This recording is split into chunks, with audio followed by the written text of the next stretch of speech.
Hai Sobat XPT, jumpa lagi dalam XPT Health Style, channel kesehatan untuk semua orang. Ini adalah episode ke-32 yang merupakan bagian dari serial Mental Health. Bagaimana cara kita mengelola kesehatan mental dengan pendekatan lifestyle medicine. Seperti episode-episode yang lalu, saya selalu menyiapkan literatur dan beberapa jurnal untuk menjadi landasan pembahasan kita. Sehingga apa yang kita pelajari di channel ini memiliki landasan saintifik yang bisa dipertanggungjawabkan. Adapun literatur pertama yang saya siapkan berjudul What Business Need to Know About the Generation Changing Everything. Apa yang dunia bisnis perlu tahu tentang suatu generasi yang mengubah segala sesuatu. Siapa yang disebut dengan Generation Changing Everything ini? Generasi yang mengubah segala sesuatu ini. Di dalam halaman yang ke-6 dari literatur ini dikatakan, ada satu bagian topik berjudul Gen Z is diverse, smart, connected, and struggling with mental health. Ini membicarakan tentang generasi Z. Pertanyaannya siapa generasi Z itu? Generasi Z, teman-teman, adalah generasi yang lahir pada tahun 96 sampai dengan tahun 2010. Ada literatur yang juga menyebutkan ini adalah generasi yang lahir pada tahun 97 sampai dengan 2011. Dalam pandangan saya, ini merupakan perbedaan yang tidak signifikan. Nah, setiap generasi itu memiliki rentang waktu 15 tahun. 15 tahun sebelumnya adalah generasi yang kita kenal dengan Millennial Generation. Generasi Millennial, Generation Y. Dan 15 tahun sebelum generasi Millennial adalah generasi yang kita sebut dengan generasi X. Ya. Itu merupakan generasi yang lebih senior dari Millennial Generation. Di atas dari generasi X, ada generasi yang disebut dengan Baby Boomers. Setiap generasi memiliki rentang 15 tahun, dan setiap generasi memiliki karakteristik yang unik. Dan dunia bisnis mengetahui itu, bagaimana mereka bisa memahami karakteristik setiap generasi untuk mereka bisa menggerakkan dunia usaha. Tetapi yang menarik bagi saya kali ini dalam literatur yang membicarakan soal bisnis ini adalah poin tentang mental health. Dan saya akan tunjukkan kepada teman-teman, ternyata generasi Z ini adalah generasi yang paling rentan terhadap isu kesehatan mental.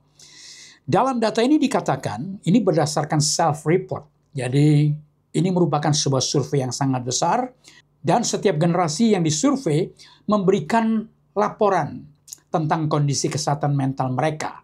Dan rupanya generasi Z ini adalah generasi yang memiliki tingkat gangguan kesehatan mental paling tinggi, yaitu 65%. Generasi sebelumnya, Millennial Generation, dinyatakan sekitar 51%. Memang masih cukup tinggi, karena 1 dari 2 generasi milenial juga ternyata memiliki masalah seputar kesehatan mental mereka. Generasi yang lebih senior, yaitu generasi X, dinyatakan di sini 29%. Atau sekitar 1 dari 3 kelompok orang yang disebut dengan generasi X itu bergulat dengan kondisi kesehatan mentalnya. Generasi yang paling senior yang dibicarakan di dalam penelitian ini, yaitu Baby Boomers, ternyata sekitar 14% saja yang mengalami isu kesehatan mental.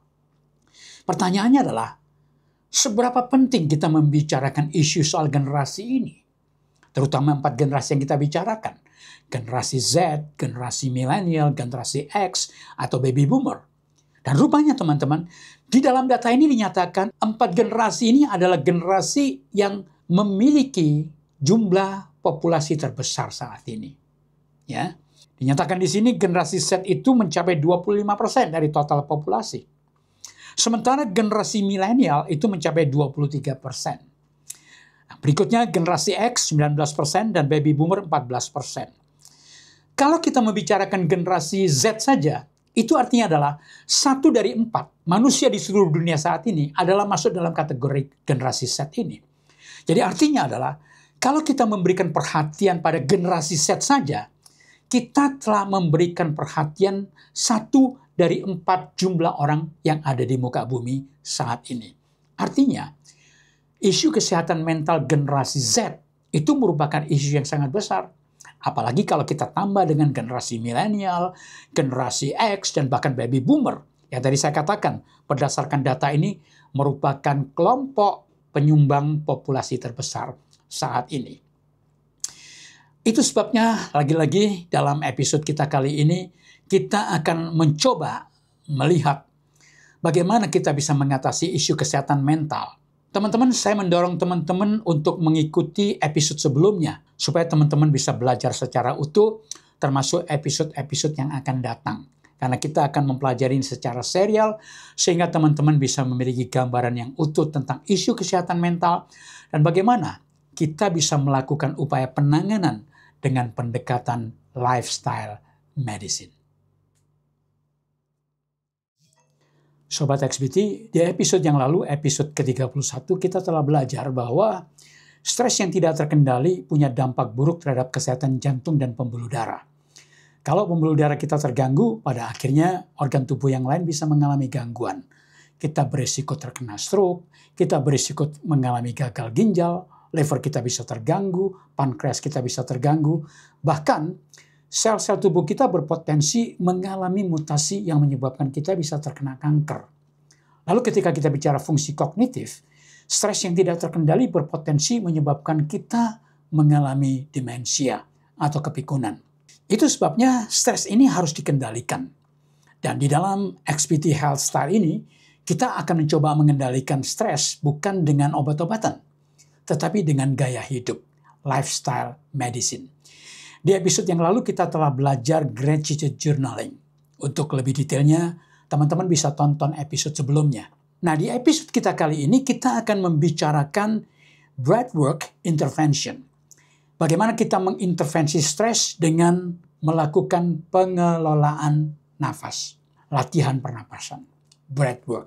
Teman-teman mungkin punya pengalaman pada saat kita mengalami masalah tertentu, kita menghela napas, dan kemudian kita merasa lebih lega. Dan itu merupakan sesuatu yang umum dilakukan oleh siapapun juga saat orang menghadapi masalah yang berat, orang menghela napas, dan kemudian dia merasa lega. Ternyata teman-teman, ketika kita melakukan hal seperti itu, penelitian menyatakan memang bahwa ketika kita melakukan pola pernapasan tertentu, itu bisa mereduksi stres. Itu bisa membuat mental health kita menjadi lebih baik. Ada 3 jurnal yang telah saya siapkan untuk kita bisa belajar bersama tentang breathwork intervention ini. Jurnal pertama teman-teman berjudul Effect of Breathwork on Stress and Mental Health, a Meta-Analysis of Randomized Control Trial. Jadi lagi-lagi ini merupakan scientific evidence yang hierarkinya sangat tinggi teman-teman. Di dalam jurnal ini terbukti bahwa ketika kita melakukan breathwork, kita melakukan intervensi dengan kita melakukan teknik pernapasan tertentu, ternyata stres kita itu akan cenderung turun. Lalu mental health kita menjadi lebih baik. Pertanyaannya, bagaimana itu bisa terjadi? Dalam penelitian ini dinyatakan itu terjadi karena ketika kita melakukan intervensi dengan pola pernapasan tertentu, itu bisa mengaktifkan persyarapan kita yang disebut dengan parasympathetic nervous system. Ya, itu sistem saraf parasimpatik yang ketika itu diaktifasi akan menyebabkan kita mengalami reduksi stres dan kesehatan mental kita menjadi lebih baik.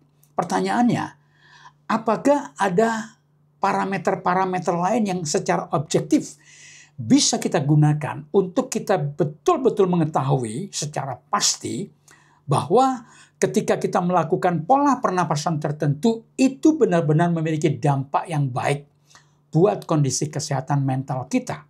Nah, jurnal kedua teman-teman akan menolong kita memahami itu. Jurnal kedua ini berjudul How Breath Control Can Change Your Life, a Systematic Review on Psychophysiological Correlates of Slow Breathing. Di jurnal yang kedua ini lebih spesifik lagi, breathwork-nya, intervensi pernapasan itu disebutkan sebagai slow breathing, napas yang perlahan. Kadang kita menyebutnya juga dengan napas yang dalam. Sehari-hari kita menyebutnya menghela napas yang begitu dalam. Dan ketika itu terjadi, ternyata teman-teman, ini bisa mempengaruhi psychophysiological, mempengaruhi kondisi mental kita, bahkan parameter-parameter faal di dalam tubuh kita. Yang di dalam jurnal ini teman-teman, ada dua hal yang dimonitor, yang saya akan jelaskan kepada teman-teman. Yang pertama adalah ini ternyata mempengaruhi gelombang otak kita.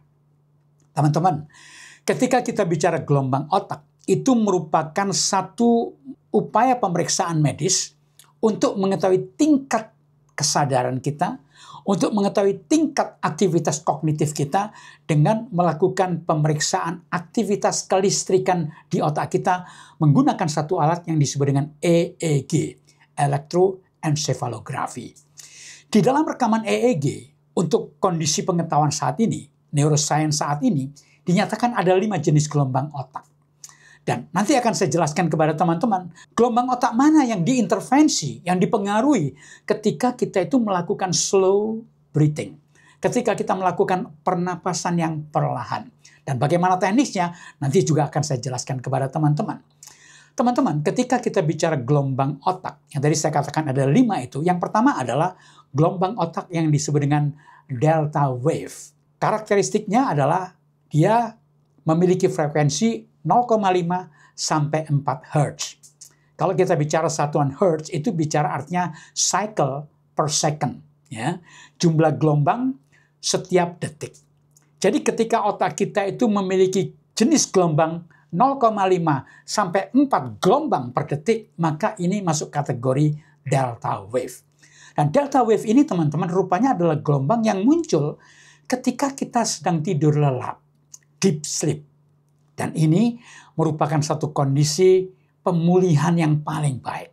Ketika kita mengalami proses deep sleep, ketika kita ada dalam kondisi tidur yang sangat dalam, disitulah semua proses recovery, semua proses rejuvenation itu sedang terjadi di dalam tubuh kita. Termasuk pula di dalam fungsi kognitif kita. Sehingga kalau pelajar itu belajar dengan baik, maka ketika dia deep sleep, pada saat dia deep sleep, otak itu akan mengkonsolidasi berbagai macam proses belajar, sehingga itu akan membentuk konsep kecerdasan yang bertahan lama dalam memori jangka panjang. Itulah gelombang otak yang pertama, delta wave, yang frekuensinya adalah 0,5 sampai 4 Hz. Lalu gelombang otak yang kedua adalah theta wave. Ya, ini karakteristiknya adalah 4 sampai 8 Hz. Ya. Ini adalah satu kondisi di mana kita sedang mengalami tidur yang ringan, light sleep. Jadi ini bukan tidur dalam. Biasanya ini baru mulai tidur atau menjelang kita terbangun, maka kita ada di light sleep ini. Ya. Lalu yang ketiga teman-teman adalah gelombang yang disebut dengan alpha wave, gelombang alpha. Karakteristiknya adalah 8 sampai 12 Hz. Jadi dalam setiap detik ada 8 sampai 12 gelombang. Inilah yang disebut dengan alpha wave. Alpha wave adalah satu kondisi di mana kita ada dalam tingkat kesadaran yang baik, tetapi sekaligus kita rileks. Ya. Jadi kalau kita ada dalam kondisi yang rileks, tapi kita cukup sadar, tidak ngantuk, ya, dan kita tentu tidak tidur, itu kita ada dalam kondisi alpha wave. Yang karakteristiknya adalah 8 sampai dengan 12 cycle per second. Atau 8 sampai 12 Hz. Lalu gelombang yang berikutnya adalah yang disebut dengan beta wave. Gelombang beta. Ini frekuensinya adalah 13 sampai dengan 30 cycle per second. Ya, 13 sampai 30 Hz. Ini adalah ketika otak kita ada dalam kondisi konsentrasi yang tinggi. Biasanya ketika orang ada di kelas, sedang belajar, sedang membaca, sedang di kantor melakukan pekerjaan dengan tingkat kognitif yang tinggi, dia ada dalam kondisi yang berada di beta wave ini. Ya. Tetapi ini bukan tingkat yang tertinggi teman-teman, karena ada yang kelima yang disebut dengan gamma wave, gelombang gamma. Ini besarnya adalah 30 sampai dengan 100 Hz. Jadi bayangkan itu, wah dalam 1 detik ada 30 sampai dengan 100 cycle. Nah ini menunjukkan tingkat aktivitas kognitif yang sangat tinggi. Dan ini sekaligus tentu orang dalam kondisi stres yang sangat tinggi. Barangkali ketika orang berkompetisi balapan mobil, atau tentara yang sedang perang, atau orang sedang ada di pengadilan lagi sidang, ada pembacaan kasus, itu mungkin gelombang gamanya ini akan dominan sekali, karena orang itu ada dalam tingkat stres yang sangat tinggi, aktivitas kognitif yang sangat tinggi. Nah, teman-teman, ketika kita melakukan slow breathing, ternyata dalam penelitian ini dinyatakan ini meningkatkan alpha wave. Yang tadi saya sudah sebutkan di depan, alpha wave memiliki karakteristik 8 sampai 12 cycle per second. 8 sampai 12 hertz. Satu gelombang otak yang menyatakan otak kita ada dalam kondisi kita sadar, tetapi kita sangat rileks. Artinya teman-teman adalah slow breathing ini, napas yang pelan ini, ya, napas yang dalam ini ternyata terbukti mempengaruhi fisiologi di otak kita yang menyebabkan kita bisa mengalami sensasi rileks, ya. Kita akan cenderung lebih calm. Stres kita akan turun. Ukurannya sangat jelas dengan melakukan pemeriksaan elektroensefalografi. Saya sudah sampaikan pada episode-episode sebelumnya bahwa dalam dunia medis kita memiliki satu prinsip test, don't guess, diperiksa, jangan diduga-duga, diperiksa, jangan diterka. Maka ketika orang ingin mengetahui secara akurat bahwa slow breathing, napas yang pelan itu benar-benar bisa mempengaruhi tingkat stres, maka salah satu pengujiannya adalah dengan melakukan pemeriksaan gelombang otak, melakukan pemeriksaan elektroensefalografi. Masih di jurnal yang sama, ternyata ketika orang itu melakukan slow breathing, ini akan mempengaruhi HRV. Apa itu HRV? HRV itu singkatan dari heart rate variability. Itu adalah satu pemeriksaan kondisi jantung yang mengatakan variasi interval antar denyut jantung. Dan dinyatakan teman-teman, semakin tinggi HRV ini, itu menggambar kondisi jantung yang sangat baik. Kalau dia olahraga, orang yang HRV-nya tinggi, itu recovery-nya sangat cepat. Dan rupanya itu sangat dipengaruhi dengan slow breathing tadi itu. Nah sayangnya memang ini lagi-lagi kita membutuhkan alat bantu untuk bisa memeriksa HRV ini. Biasanya teman-teman yang sederhana adalah dengan menggunakan smart band seperti ini. Ya, itu bisa mendeteksi heart rate variability kita. Yang dinyatakan semakin tinggi itu menggambarkan kondisi kesehatan jantung yang semakin bagus, menggambarkan kondisi kita rileks, menggambarkan kemampuan kita mengalami recovery itu lebih tinggi. Dan ternyata slow breathing ini terbukti meningkatkan HRV. Jadi di samping meningkatkan HRV, slow breathing sebelumnya saya sudah sampaikan meningkatkan alpha wave di otak kita yang menunjukkan kita ada dalam kondisi yang sangat rileks. Jurnal ketiga teman-teman, berjudul Effect of Breathing Exercise on Blood Pressure and Heart Rate, a Systematic Review and Meta-Analysis. Semua jurnal yang saya gunakan pada episode ini teman-teman memiliki scientific hierarchy yang sangat tinggi karena semuanya adalah systematic review dan meta-analysis. Nah teman-teman, di jurnal yang ketiga ini dinyatakan bahwa ketika kita itu melakukan slow breathing, itu instantly, ya, secara instan, itu akan bisa menurunkan tekanan darah kita. Bersama dengan itu juga menurunkan denyut jantung kita. Yang menggambarkan apa? Satu kondisi di mana kita mengalami proses relaksasi. Kita menjadi lebih rileks. Yang artinya adalah memang kalau kita rileks, jantung kita denyutnya lebih pelan, tekanan darah kita lebih turun. Dan kalau teman-teman ingat pada episode sebelumnya, jelas kondisi ini akan berpotensi untuk melindungi jantung dan pembuluh darah kita. Kenapa? Karena kalau tekanan darah kita tinggi, denyut jantung kita tinggi, pada saat kondisi kita tidak sedang olahraga loh. Kalau kita olahraga dan denyut jantung kita tinggi, normal. Tetapi kalau kita dalam kondisi tidak melakukan aktivitas yang tinggi, tetapi denyut jantung kita tinggi karena kita stres, itu kondisi yang tidak baik. Yang kita sudah pernah belajar sebelumnya, bahwa ini akan meningkatkan potensi terjadinya aterosklerosis yang pada akhirnya bisa menyebabkan gangguan jantung dan pembuluh darah. Kalau pembuluh darah terganggu, organ-organ tubuh yang lain, bukan hanya jantung, bisa mengalami gangguan. kita bisa mengalami risiko terkena stroke, kita bisa mengalami risiko gagal ginjal, liver kita bisa rusak, pankreas kita bisa rusak, dan seterusnya, dan seterusnya.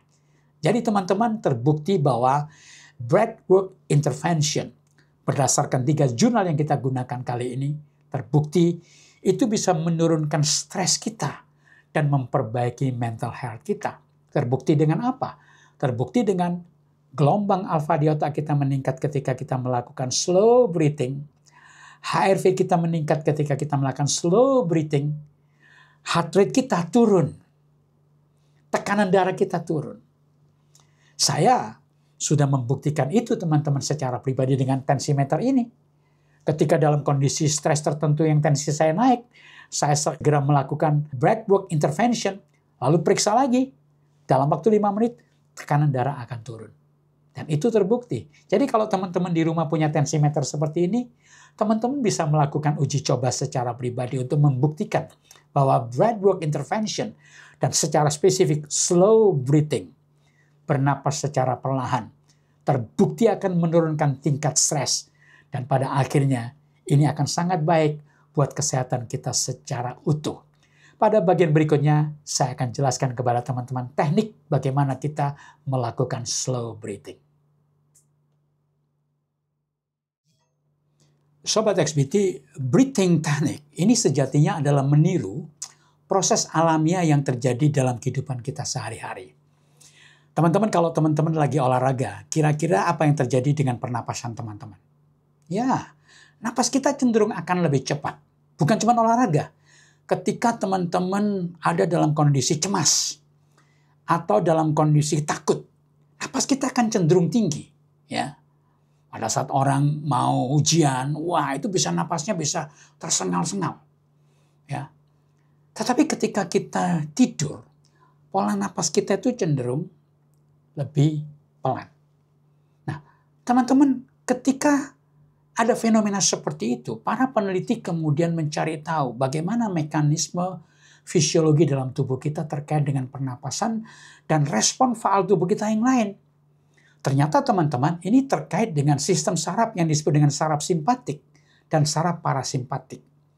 Saraf simpatik itu adalah saraf, sistem persyarapan kita yang akan membuat kita itu dalam kondisi kewaspadaan, konsentrasi.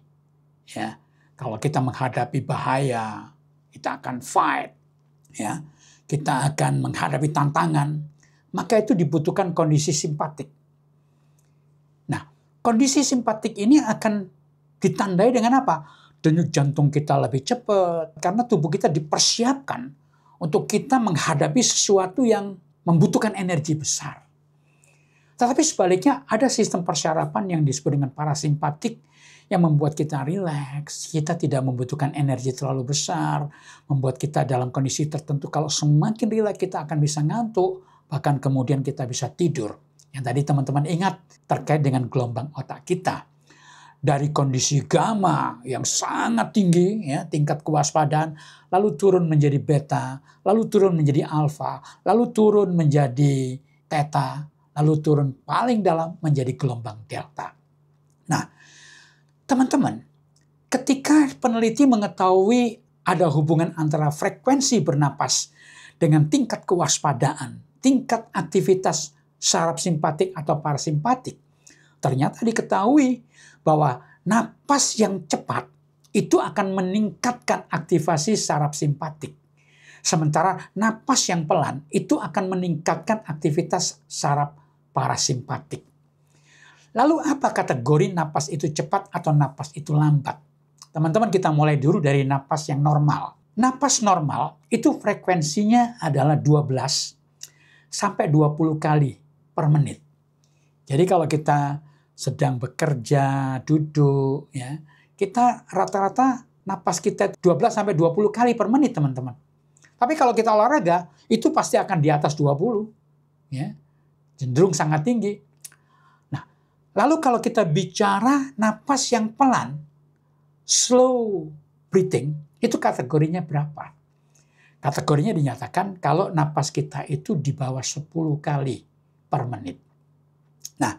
Nah, ini saya tunjukkan kepada teman-teman satu contoh pola bernapas yang disebut dengan slow breathing dengan teknik bernapas 478. Metode ini dikenalkan, dipopulerkan oleh Dr. Andrew Weil. Apa artinya 478? 478 itu artinya adalah kita menarik napas dengan 4 kali hitungan atau 4 detik. Lalu kita menahan napas sebanyak 7 hitungan atau 7 detik. Lalu kita menghembuskan napas sebanyak 8 hitungan atau 8 detik. Nah, ini kalau dijumlahkan, totalnya ada 19 detik. Jadi orang yang bernapas seperti ini, kira-kira ya dia sekitar 3 kali dalam 1 menit dia bernapas. Karena ini mendekati 20 ya. Kalau kita tahu 1 menit itu 60 detik, maka kalau orang bernapas total itu 20 detik, maka dia 1 menit bernapas sebanyak 3 kali. Ini masuk kategori slow breathing, teman-teman. Yang tadi saya katakan, ketika napas kita itu di bawah 10 kali per menit, itu sudah masuk kategori slow breathing. Tetapi memang di dalam penelitian yang sering kali diteliti adalah manfaat pernapasan yang sangat baik itu adalah ketika orang itu bernapas antara 3 sampai 6 kali per menit. Itu sudah menimbulkan efek relaksasi yang sangat bagus. Yang contoh yang kita bicarakan 478 ini kan mendekati 3 kali. Tapi juga orang itu bisa bernapas 6 kali per menit. Jadi dalam 1 menit dia bernapas 6 kali, sementara orang yang dalam aktivitas yang biasa itu 12 kali sampai 20 kali. Saya pribadi memodifikasi menjadi 4, 8, 16. Lalu saya juga memodifikasi menjadi 4, 9, 17. Kalau 4, 9, 17 itu artinya total 30 detik. Jadi dalam kondisi ini, saya bernapas 1 menit hanya 2 kali. Penelitian menyatakan teman-teman, kalau kita semakin sedikit jumlah napas kita setiap menit, maka kita akan ada dalam kondisi relaksasi yang semakin dalam. Tingkat stres kita akan semakin turun. Ya, dengan tingkat stres kita semakin turun, maka mental health kita menjadi lebih baik. Kalau di rumah kita punya alat untuk mengukur tensi, teman-teman lakukan itu, tensi teman-teman pasti akan turun. Heartbeat teman-teman pasti akan turun. Kalau teman-teman punya smartband, nanti akan terlihat heart rate variability teman-teman juga akan meningkat. Yang artinya adalah kualitas jantung teman-teman makin bagus. Kalau teman-teman suka olahraga, proses recovery-nya makin bagus. Bahkan kalau teman-teman pengen melakukan upaya untuk mengetahui gelombang otak dengan melakukan pemeriksaan EEG, maka ketika kita melakukan teknik pernapasan 478 atau 4816 atau 4917 seperti yang saya sering praktekkan, maka gelombang alfa kita pun akan semakin banyak dan kita akan semakin rileks. Teman-teman, ini merupakan satu intervensi medis yang sangat sederhana. Ini adalah lifestyle medicine. Kita mengintervensi problematika stres bukan dengan obat-obatan, tetapi dengan gaya hidup. Dan teman-teman bisa mempraktekkan ini. Lakukan di mana-mana. Saya melakukan slow breathing seperti ini di mana-mana. Dalam perjalanan, ketika saya duduk sambil nonton TV, ketika saya berada di satu ruang tunggu, dimanapun, saya bisa melakukan slow breathing itu. Dan itu akan membuat stres saya makin turun. Kalau kita periksa yang lain-lain, semua kondisi blood pressure kita akan menjadi lebih baik, heartbeat kita menjadi baik, alpha wave di otak kita akan meningkat, heart rate variability kita akan meningkat. Teman-teman, ini merupakan sesuatu yang sangat bermanfaat. Teman-teman bisa mengelola stres tanpa obat-obatan.